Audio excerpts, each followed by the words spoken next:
Camino is actually a microcosm of our life. There are moments in our lives that we want to know, to find out clearly, where are we going? Ano ba talaga ang mission ko sa buhay? Ano ba talaga ang purpose ko sa buhay? Hopefully, along the way, you find also your meaning and purpose in life. Ako po si Bong Rodriguez, saro sa mga nagtutulod kang Camino de Peña Francia.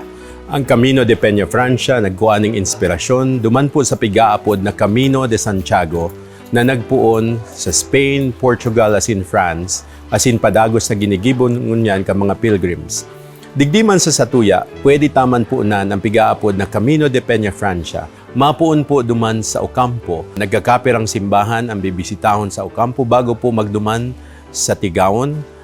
Pagkatapos po sa Tigawon, maduman naman sa San Jose, mapadagos ning paglakaw pasiring sa Banwaan kan Lagunoy. Hali po sa Lagunoy, maduman sa Goa. Kinaamayan ning aga, mapadagos po ang sa indang paglakaw pasiring duman sa Tinambak. From Tinambak, madiretso po sa Calabanga. Kinaagahan, malakaw po Giraray. Duman na sinda madiretso sa Magaraw, Kanaman.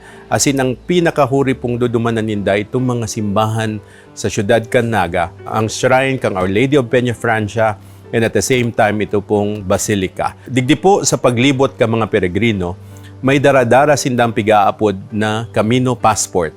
Ang Camino Passport po istampan duman sa mga simbahan na pigdumanan ninda. Ideally po, kompleto nindaan sa indang paglakaw, magpuon sa puon hanggang matapos ninda itong approximately 100 kilometers and makover ninda itong gabos na simbahan na agihan. Alagad, duman po sa mga kulang sa oras o daining kakayahan ng pisikal para makumpleto ini, pwede man po ninda ining ipadagos sa ibang panahon dahil daradara nindaan sa indang passport.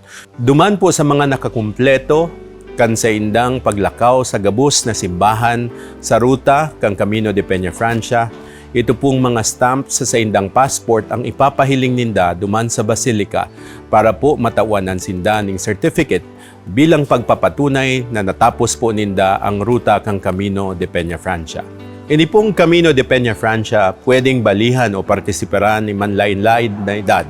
Igwa po nga ning nag-participate kang nakaaging Camino de Peña Francia 2023 na lampas 70 anyos na. Ito man po mga hobbines, ideally, itong kaibahan si sa indang pamilya, pwede man po mag-register as in mag-participate sa Camino de Peña Francia 2024. Paano po kamo makaka-register? Pwede po online, magduman po kamo sa page kang Camino de Peña Francia sa Facebook. Pwede man po kamong magduman sa website kang Nagayon, ito pong nagayon.com. Sa tabang kang LGU kang Naga City, pwede po nindong maaraman ang gabos na detalye duman sa nasambit na website. And pangtulo, igwa po kaming mga i-announce na venue arog kang SM Naga City na potentially iyo po ang maging physical registration site para dun man po sa gusto mag-participate sa Camino de Peña Francia 2024. Liwat, ini po si Bong Rodriguez, nag-iimbitar sa Indo na magpartisipar asin maging parte kaining historic na Camino de Peña Francia 2024.